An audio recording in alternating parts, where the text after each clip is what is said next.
जादुई लिपस्टिक का पेड़। रामपुर गांव में मीना अपनी नानी के साथ रहती थी। वो लोग बहुत गरीब थे। मीना को सजने संवरने का बहुत शौक था। उसी गांव में कुसुम नाम की एक अमीर और घमंडी लड़की रहा करती थी। कुसुम और मीना एक ही स्कूल में पढ़ा करती थी। कुसुम को दिखावा करने की आदत थी। ऐसे ही एक दिन कुसुम ढेर सारी अलग अलग रंग की लिपस्टिक लेकर आती है और अपनी सहेलियों को दिखाकर कहती है, देखो ये ढेर सारी लिपस्टिक मेरी माँ शहर से मेरे लिए लेकर आई है। अच्छी है ना?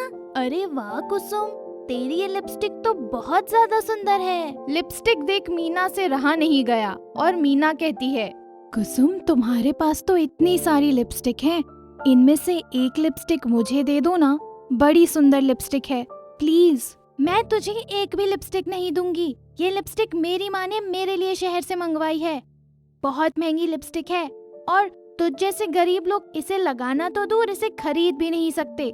ऐसी लिपस्टिक तुम जैसे गरीबों के लिए नहीं बनी है।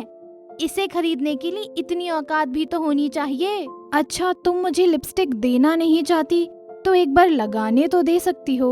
मैं तुम्हें अपनी लिपस्टिक दिखाना भी नहीं चाहती, लगाना तो बहुत दूर की बात है। तुम्हें दिखाकर अपनी लिपस्टिक गंदी थोड़ी करवाऊंगी। चल अब निकल यहाँ से। कुसुम की ये बात सुनकर मीना उदास होकर घर लौट जाती है और मीना को उदास देख मीना की नानी उससे पूछती है, क्या हुआ बिटिया रानी को?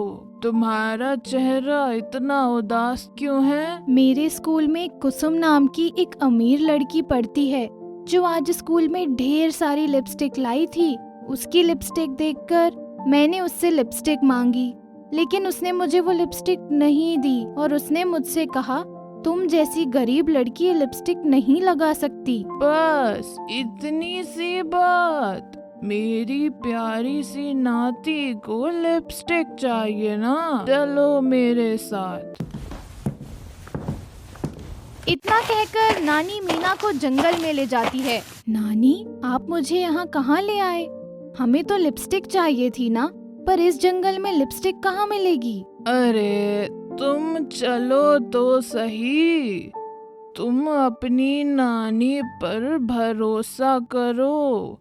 तुम्हारी नानी को बहुत से जादू आते हैं। थोड़ा आगे चलते ही नानी एक पेड़ पर मंत्र बोलती है।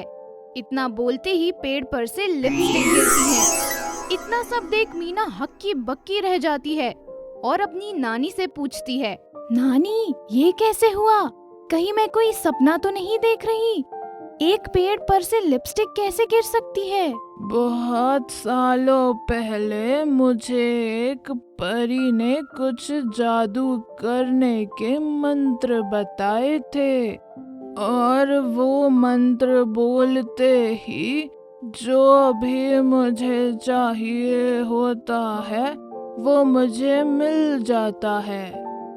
लेकिन इस मंत्र की एक खासियत है, जितनी मुझे जरूरत है उतनी ही मुझे उसमें से लेना है। अगर मैंने ज्यादा लिया या लालच किया तो ये मंत्र कभी काम नहीं करेगा। इतना कहकर नानी मीना को कहती है, तुम इनमें से एक ही लिपस्टिक लेना और अगर तुम एक लिपस्टिक से ज्यादा लेने की कोशिश करोगी तो हो सकता है तुम्हें एक भी ना मिले। नानी, हम इन लिपस्टिक को इकट्ठा करके बाजार में महंगे दामों में बेचेंगे तो हमारी किस्मत खुल जाएगी। नहीं बेटा, ये मंत्र सिर्फ हमारी इच्छा पूरी करने के लिए है, ना कि हमारी लालच पूरी करने के लिए। मीना की नानी थककर थोड़ी देर वहाँ आराम करने लगती है और नानी को आराम करता देख मीरा के मन में लालच आ जाता है और मीना कहती है, मेरी नानी कितनी सीधी है, इन्हें ये भी नहीं पता इन लिपस्टिक को बेचकर हम कितने अमीर हो सकते हैं। फिर मीना उस पेड़ से एक एक करके सारी लिपस्टिक तोड़ लेती है। बस फिर क्या, आंधी तूफान आने लगता है और ये सब देख मीना डर जाती है और अपनी नानी को उठाती है। जल्दी उठो नानी, यहाँ तो आंधी तूफान आ गया है। इस आंधी तूफान में हम कहीं मर ना जाएं। जल्दी उठो नानी। मुझे इतनी जल्दी नहीं मरना है। अभी तो मैंने अमीरी के ख्वाब देखे थे। मीरा की जोर जोर से आवाज सुन और तूफान की तेज तेज हवाओं से नानी उठ जाती है और उन्होंने देखा मीना एक थैला लिपस्टिक से भर लेती है। अरे बेटा, ये क्या किया तूने? मैंने तुझे मना किया था ना कि हम सिर्फ एक लिपस्टिक ले सकते हैं। तुझे इतना समझाने के बाद भी तूने लालच में आकर सारी लिपस्टिक तोड़ दी।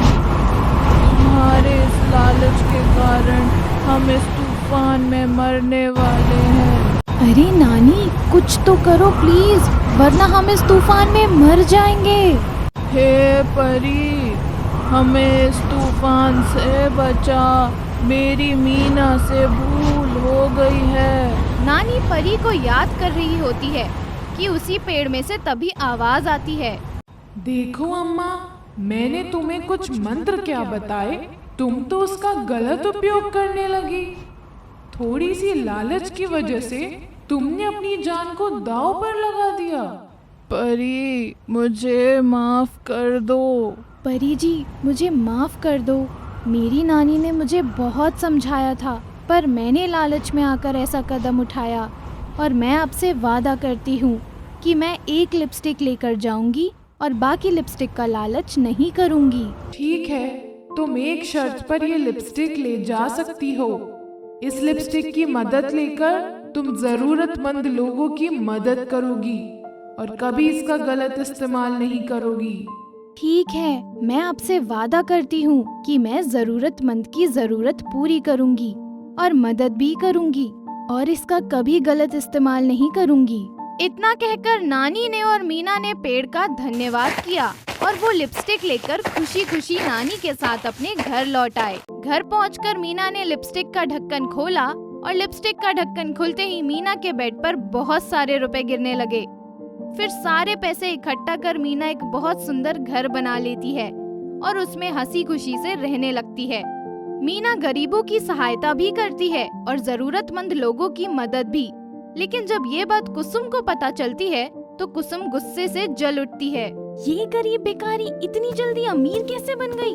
मुझे इसकी जड़ तक जाना ही होगा और इस बात की पूरी खोज करनी पड़ेगी। कुसुम जब मीना के गेट के पास खड़ी होती है तो वो चुपके से मीना और उसकी नानी की बातें सुन लेती है। कुसुम को उस जादू के बारे में पता चलता है। कुसुम अब उस मंत्र को सुन चुकी थी और खुशी के कारण वो सीधा जंगल की ओर चली जाती है और एक पेड़ के पास जाकर मंत्र कहती है। इतना कहते ही पेड़ से लिपस्टिक गिरने लगती है। कुसुम लिपस्टिक देख लालच में आ जाती है और कहती है, अरे वाह, ये पेड़ काटकर मैं इसे अपने घर ले जाती हूँ और इस पेड़ से ढेर सारी लिपस्टिक ले लिया करूँगी और उन्हें बेचा करूँगी। इतना कहकर कुसुम कुल्हाड़ी लेकर पेड़ को काटने लगती है। जैसे ही वो इस पेड़ पर कुल्हाड़ी मारती है, सारी लिपस्टिक हॉकी बन जाती और वो सारी लिपस्टिक हॉकी बनकर नीचे गिर गई और कुसुम की बहुत पिटाई करती हैं।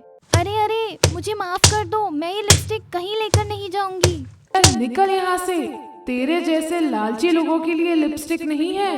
नहीं नहीं, मुझे कुछ नहीं चाहिए, बस तुम मुझे बख्श दो, मैं अपने घर जा रही हूँ। इतनी पिटाई होने के बाद कुसुम को अक्ल आ जाती है और वो अपने घर की ओर चली जाती है।